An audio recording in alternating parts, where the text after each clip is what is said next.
Hi there, Dr. Debi here. Welcome to another Dose of Dr. Debi. Today I want to talk about sabotage, and I want to talk about a specific way we sabotage ourselves. This is something I see all the time. I see our members within the PBT Institute do it. I see friends do it. I see family members do it. I've done it myself. And I want to bring it up because if you know what you're doing here, you could make some changes that'll really help move you forward instead of keeping you stuck. It's all about moving forward instead of keeping you stuck. So I did 2 TEDx talks. The first one was about sabotage, stop sabotaging yourself. And I remember seeing this so often with a lot of clients back then. And it really got me thinking about how we sabotage ourselves to prevent outgrowing a certain relationship, whether it's with a partner, with friends, with relatives, with whatever. And it happens so often. So I want to talk about it to see if you're doing this, because if you are, I want you to know about it so then you can make some changes. So what happens is there comes a time where what used to work doesn't work anymore. What used to fit doesn't fit anymore. What used to make sense doesn't make sense anymore. And it's like that little tap on the shoulder we get. It's like, hey, time to make some changes. And here's where we use things like food, drugs, alcohol, work, TV, keeping busy, reckless behavior to numb, avoid, distract ourselves from that voice, from that noise. Why? We don't like change. We have it all figured out. And if all of a sudden we address that, we fear, well, that's going to, invite all of these questions. All these questions will invite all this change. All this change will shake up everything that I've figured out already. And you know what? I'd rather not. So instead, what we do is we use those things to numb, avoid, distract ourselves. And it's really funny. It's almost like, now I'm totally dating myself, but remember when you were a little kid, if you're 50 and above, I guess, I don't even know, maybe young people still do this, who knows? But when I was little, if someone said something I didn't want to hear, you know how you stick your fingers in your ear and you're like, la, la, la, la, la, I don't hear you. Well, when we use food, drugs, alcohol, work, TV, keeping busy, reckless behavior, that's the adult version of that same game. Right. But you can't very likely go into your boss's office and he or she is asking you to do something and you stick your fingers in your ear and say, la, la, la, I don't hear you. It really may not be the most mature thing if you do that with your friends or your partner. Right. So what we do is we sort of stuff it and we just handle it, we believe, through these outlets. But then there comes a time where the voice gets louder and louder. So the stakes get bigger and bigger. So if it used to take one glass of wine, now it's taking 2. Used to take, a few cookies, you're eating a whole sleeve of cookies. Used to take one show, you're binge watching a whole series, right? One shopping spree, now it's double the price, whatever it is for you. And these stakes get bigger and bigger and bigger until and unless you do something about it. Well, when there's that moment where you realize, okay, it's time to grow. It's time to change. What does that look like? What does that feel like? And now you're on this path and you're exploring and you're doing new things. It's like a kid in a candy store, right? Like if you remember the first time you ventured into the personal development world or the world of spirituality or something that was just so new and interesting for you, right? You just took to it and you just kept going and going and growing and growing. But what happens is the people around you may not. And then you're in sort of a little bit of an odd predicament here because they haven't changed. It's not them, it's you. You're changing. We even see this with changes in your eating habits, right? Here you were, you had your food buddy and you and your food buddy were having, nachos and margaritas. And all of a sudden you're like, something, I think I want to go on this healthy eating plan. Well, 2 things going on with your food buddy now. They're worried. They're afraid. First of all, now they have to look at what they may or may not be doing, right? Or may not be willing to do. And there's this little fear of abandonment. If you're off in this new direction, where does that leave them? So there is a lot going on. But what happens is we're off in this new direction and it feels good. So for those of you who are watching, I'm going to explain what I'm doing with my hands. Those of you who have seen lots of my talks and stuff, you've seen this over and over. So here we are, right? And then all of a sudden we rise. And I'm raising my hand, right? Both hands were level, and now I'm raising one hand. So we are improving physically, mentally, emotionally, psychologically, spiritually. But the other person is right here. And we don't want to outgrow them. We fear, uh-oh, where are my people, right? Where are my friends? Where are my partners? Where are my coworkers? Whatever. So you know what we do? We sabotage ourselves. And what I did was I brought my hand right down.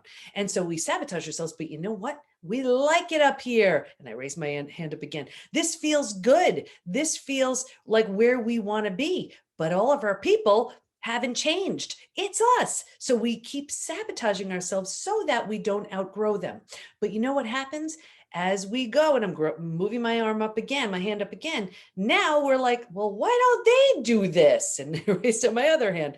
Well, because that's not what they're ready for, just as before you were ready, you weren't ready for it. So inevitably what happens is we do this, I'm raising up that arm, the other person, the other people are here, and then we sort of get this weird dynamic where we're like, uh-oh, I don't seem to resonate with you anymore. And they're looking at you like, what the heck happened to you? You see?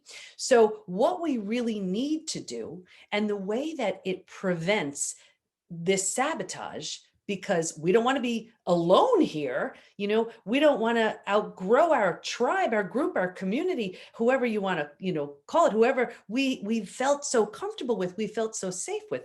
So instead of sabotaging ourselves so that we don't outgrow them, what I have found in my 30 plus years of coaching is one of the simplest ways to manage this is you continue to do the work. Don't let anything stop you. But here's what you need to do so that you don't fear outgrowing these people. Your goal, as well as doing the work, is you need to find people at this new like-minded level you're seeking. So whether that's in certain groups, certain mastermind groups, people who read the same books, that have the same hobbies, have the same interests, whatever it is, it doesn't even make a difference.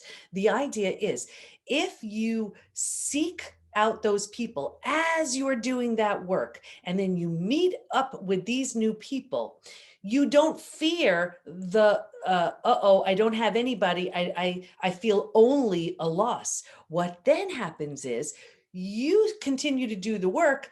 You now are part of a group and a community and like-minded people that get you and understand this unique language. Like, I have an online business, and that is a complete different language for a lot of other people, and so having like-minded people who understand that, it's a different conversation, right? But what happens is when you take care of that up here, you don't fear the growth. You also take the pressure off the people here, so you can love and appreciate them for who they are and where they are. Love when you see them, and connect the way you did before, if that still resonates. If not, that's okay too. But because you're not alone in the stratosphere here with your new ideas and your new thoughts and your new everything, it's not as scary. And it takes the pressure off of who you feared leaving behind here. Like, for example, let's take that food buddy. So here you are, here was your food buddy. You were meeting every week and doing your thing. And now all of a sudden you're exploring healthy eating and this and that, and you are loving it. You're learning about all these new things and meeting up with all these new people who share the same ideas about food and community. You join all these groups about healthy eating, this and that, and you love it. Well, you know what? Now that you have this group and it's satisfying that need, when you see this person who still was your previous food buddy, you don't have to, there's not this real deep desire. Of course, you want them to join you, but you don't feel the pressure that I have to sabotage myself in order to stay connected with this person. I can love and appreciate them for who they are and where they are. Now, that's not to say if at some point along their journey, when they're ready, when they're willing, when they're able, they won't do the same thing, but that's completely on their terms. And I just found that we do sabotage ourselves so often because we worry, uh-oh, I'm going to make all these changes. And what happens to that, that connection?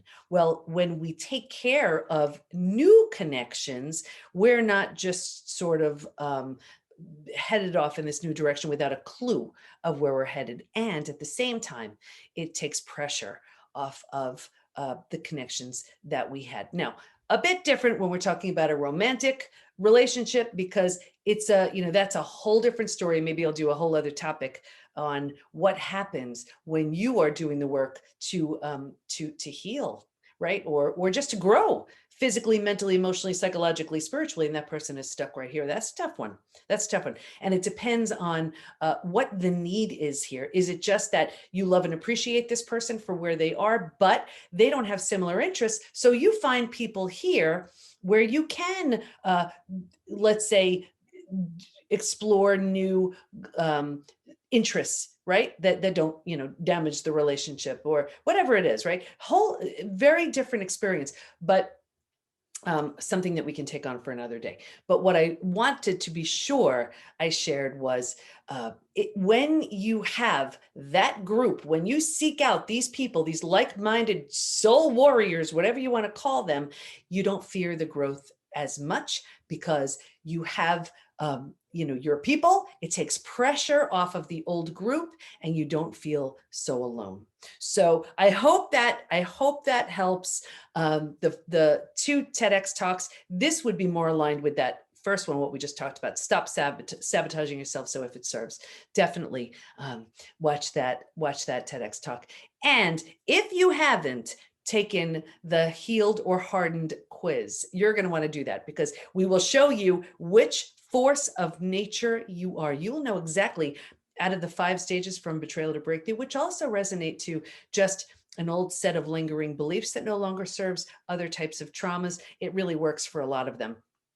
Take the quiz and you're going to see where you land.